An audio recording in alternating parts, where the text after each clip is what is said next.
పహల్గాం ఉగ్రదాడి నేపథ్యంలో ప్రధాని మోదీకి ఏఐసీసీ అధ్యక్షుడు మల్లికార్జున ఖర్గే లోక్సభలో ప్రతిపక్ష నేత రాహుల్ గాంధీ లేఖ రాశారు.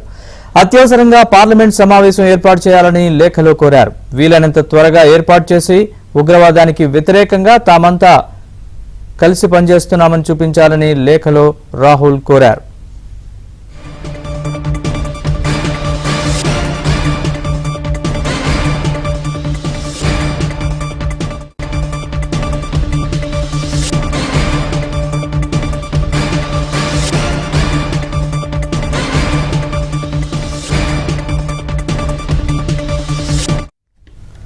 పహల్గాం ఉగ్రదాడి నేపథ్యంలో ప్రధాని మోదీకి ఏఐసీసీ అధ్యక్షుడు మల్లికార్జున ఖర్గే లోక్సభలో ప్రతిపక్ష నేత రాహుల్ గాంధీ లేఖ రాశారు. అత్యవసరంగా పార్లమెంట్ సమావేశం ఏర్పాటు చేయాలని లేఖలో కోరారు. వీలైనంత త్వరగా ఏర్పాటు చేసి ఉగ్రవాదానికి వ్యతిరేకంగా తామంతా కలిసే ఉన్నామని చూపించాలని లేఖలో రాహుల్ కోరారు.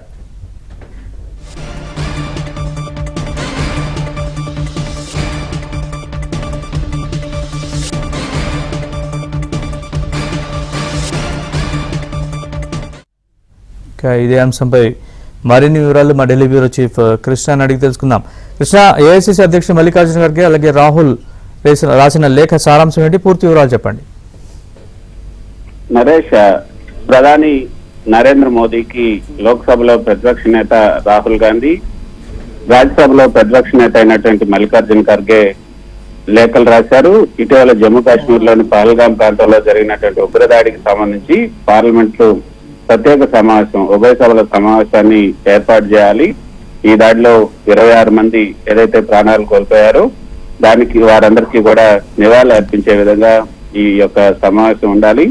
అంతేకాకుండా ఇకపైన ఇటువంటి సంఘటనల పునరావృతం కాకుండా భారత పార్లమెంట్ సాక్షిగా తీసుకోవాల్సినటువంటి చర్యలపైన చర్చించాలి అని కూడా ఈ యొక్క లేఖల్లో రాయడం జరిగింది. రాహుల్ గాంధీ ఏదైతే ఈ యొక్క పహల్గాం దాడి జరిగిన వెంటనే మరుసటి రోజు సిడబ్ల్యూసీ సమావేశాన్ని కూడా ఏర్పాటు చేశారు. ఈ దాడిని తీవ్రంగా ఖండిస్తూ తీర్మానాన్ని కూడా చేశారు. ఇక భారత ప్రభుత్వం తీసుకున్న అన్ని చర్యలకు కూడా తాము మద్దతుగా ఉంటాము ఒక పార్టీగా అంటూ కూడా కాంగ్రెస్ పార్టీ వర్కింగ్ కమిటీ సమావేశం నిర్ణయం తీసుకుంది. ఆ తర్వాత జరిగినటువంటి అఖిలపక్ష సమావేశానికి కూడా రాహుల్ గాంధీ, మల్లికార్జున ఖర్గేతో పాటు అన్ని పార్టీలకు సంబంధించిన నేతలు హాజరయ్యారు. ఆ సమావేశంలో కూడా భారత ప్రభుత్వానికి చేపట్టే చర్యలన్నిటికీ మద్దతుగా ఉంటాము, వెంటనే చర్యలు చేపట్టండి అంటూ నిర్ణయం తీసుకోవడం జరిగింది. అయితే ఆ సమావేశానికి ప్రధాని మోదీ హాజరు కాకపోవటాన్ని మల్లికార్జున ఖర్గే మాత్రం తీవ్రంగా తప్పుపట్టారు. ఇటువంటి ముఖ్యమైనటువంటి సమావేశానికి ప్రధాని మోదీ వచ్చి అక్కడ జరిగినటువంటి సంఘటనలు వివరించుంటే బాగుండేది. ఇప్పటికైనా ప్రభుత్వం ఈ యొక్క ప్రధాని మోదీ పార్లమెంట్ సమావేశాలను ఏర్పాటు చేయాలి అని కూడా ఆయన డిమాండ్ చేశారు. అంతేకాకుండా టీఎంసీ నేత సుదీప్ బందోపాధ్యాయ, ఆప్ నేత సంజయ్ సింగ్ కూడా ఈ దాడి జరిగినటువంటి సంఘటన భద్రతా లోపాలను సూచిస్తుంది. కాబట్టి భద్రతా లోపాలు ఏ విధంగా జరిగాయి, ఎందుకు జరిగాయి, వాటిని ఏ విధంగా సరి చేసుకోబోతున్నారు, వాటన్నిటికి సంబంధించి ప్రధాని మోదీ జవాబు ఇవ్వాలని కూడా డిమాండ్ చేశారు. మరొక రాజ్యసభ సభ్యుడు కపిల్ సిబాల్ కూడా ప్రధాని మోదీకి లేఖ రాసి ఉగ్రవాదంపై దేశం ఏకమై ఉంది, ప్రపంచానికి సందేశం ఇవ్వడానికి పార్లమెంట్ లో ఏకగ్రీవ తీర్మానం ఆమోదించేందుకు ప్రత్యేక సమావేశం నిర్వహించాలని కూడా కోరారు. ఈ నేపథ్యంలోనే అక్కడ జమ్మూ కాశ్మీర్ అసెంబ్లీ సమావేశం కూడా నిన్న జరిగింది. ఆ అసెంబ్లీ సమావేశంలో కూడా ఏకగ్రీవ తీర్మానాన్ని ఆమోదించారు. ఈ యొక్క కాల్పులను అడ్డం పెట్టుకొని ప్రత్యేక రాష్ట్రం కావాలని నేను కోరబోను. గతంలో కూడా ప్రత్యేక రాష్ట్ర హోదా ఇవ్వాలని, కాశ్మీర్ కి ప్రత్యేక రాష్ట్ర హోదా ఇవ్వాలని గతంలో కోరాం, ఇక ముందు కూడా కోరతాం. కానీ ప్రస్తుతం ఉన్నటువంటి పరిస్థితుల నేపథ్యంలో ప్రత్యేక హోదా కోరబోమని కూడా ఆయన చెప్పడం జరిగింది.